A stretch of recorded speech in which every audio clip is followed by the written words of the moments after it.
Hey everyone, and welcome to This Explainer. Today, we're setting the stage for a really fascinating deep dive into a massive global issue, the crisis of counterfeiting, and the epic technological clash between the physical world and the digital lords of our era, often known as GAFAM. We're going to explore how restoring certainty to the physical goods we use every single day intersects with the dominance of the world's biggest tech empires. It's a story of sovereignty, technology, and honestly, the entire future of global trade. Okay, let's dive right into this. $467 billion. Yeah, according to data from the OECD and the European Union Intellectual Property Office, that is the annual cost of global counterfeiting. To put that into perspective, it represents 2.3% of all international trade. We are talking about a massive global loss of what we call material truth. Think about it. When a huge chunk of world trade is based on fake, fraudulent, or completely untraceable goods, trust, which is literally the first currency of any economy, just begins to crumble. Here's a quick roadmap for this explainer. First, the crisis of material truth. Second, enter deep authenticity. Third, GAFAM, the digital rulers. Fourth, profiling the Big Five. Fifth, GAFAM reacts to authenticity. And finally, the future of sovereignty. Section 1. The Crisis of Material Truth. So this loss of material truth is way more than just a financial headache for luxury brands. Look at these projections from the International Chamber of Commerce.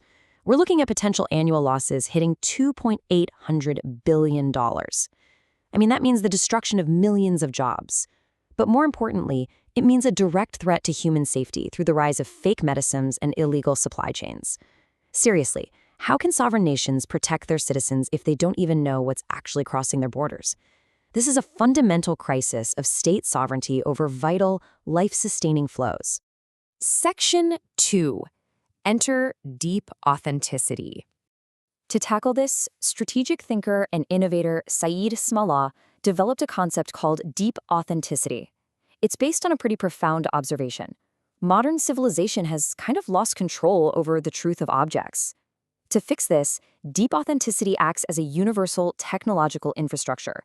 Its goal is simple but absolutely monumental: to restore material truth by giving every single physical product an unforgeable digital passport.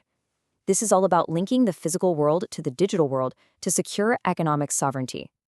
And this brilliantly illustrates that it isn't just one technology, it's a real convergence of science and trust. You've got blockchain providing the immutable memory, you've got advanced 512-bit cryptography acting as the mathematical proof, artificial intelligence serves as the brain, analyzing behaviors and detecting anomalies. The Internet of Things, like NFC or RFID chips, gives us the physical link to the object itself. And finally, a decentralized cloud infrastructure ensures that nations actually keep their sovereign data safely within their own borders.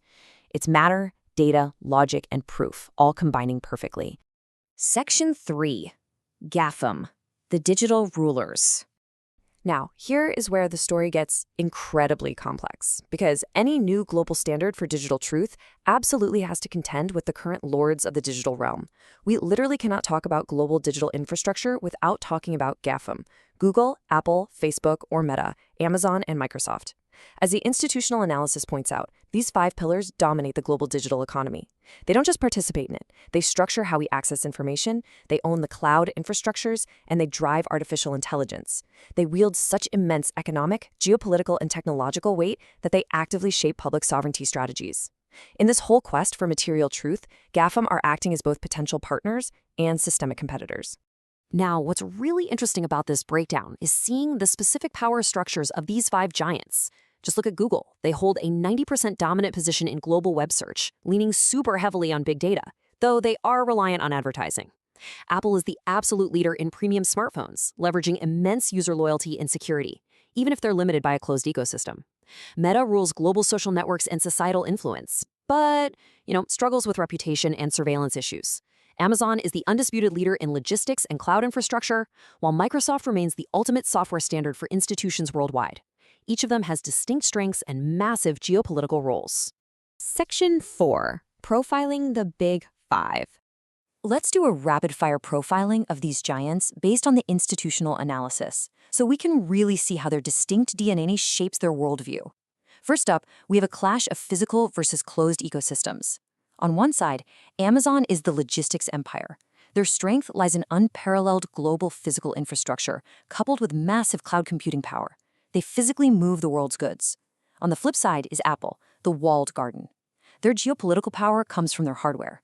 They're the standard for premium, secure devices with unparalleled ease or loyalty.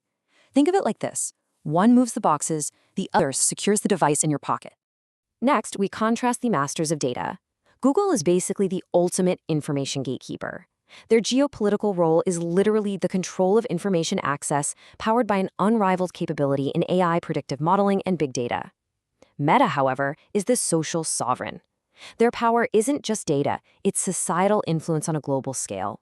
This matters deeply to sovereignty because while Google owns the predictive models that anticipate human behavior, Meta owns the behavioral influence that shapes it across billions of users. Section 5. GAFAM reacts to authenticity. So the crucial point is, how do the rulers of the digital world actually respond when someone tries to create an independent standard for material truth? Well, a tech giant's reaction to material truth is entirely dependent on their business model. Microsoft, with its deep roots in institutional software and cloud services, is highly compatible. The analysis shows Microsoft sees systems like deep authenticity as a strategic institutional partnership. Meta, on the other hand, is highly cautious. Because Meta's empire relies on total information dominance and audience surveillance, an independent, sovereign infrastructure of truth is naturally perceived as a direct threat to their control over information. Then we have Apple.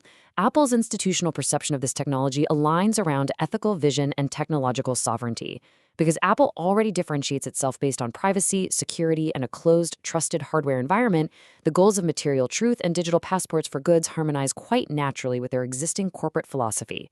They basically view this as a potential extension of device and ecosystem integrity. And for the data and logistics heavyweights, it's all about optimization. Google approaches universal authenticity with a mix of curiosity and prudence. They aren't just looking at security. They're eyeing the massive opportunities this verified, real-world data could provide for their AI predictive modeling. Meanwhile, Amazon looks at a world where every product has an unforgeable digital passport and just sees unprecedented opportunities in economic and logistics simulation. For them, perfect tracking means perfect logistics. Section 6. The future of sovereignty. Let's move to the real-world impact and see how this builds for everyday citizens. Step 1. We assign an unforgeable identity to vital goods, things like medicines, food, parts. Step 2. Dynamic global tracking allows these goods to be monitored safely across borders. Step 3. This restores complete visibility and sovereignty to nation-states. They finally know what is actually in their economy. And Step 4. The ultimate goal. Total consumption security for you, the end citizen. This aligns directly with global sustainable development goals for health, sustainable economies, and transparent institutions. It literally protects the consumer from the shadows of the global supply chain. So as we enter this new era where the physical and digital worlds are permanently fusing together, an era where material truth becomes the foundation of global stability, who is ultimately going to control this infrastructure? Will sovereign nations successfully reclaim the visibility of their vital flows, or will the keys to material truth simply be absorbed by the digital giants of GAFAM? It's a huge question, and one that's going to define the geopolitical landscape for decades to come. Thank you for joining me on this explainer, and keep questioning the world around you.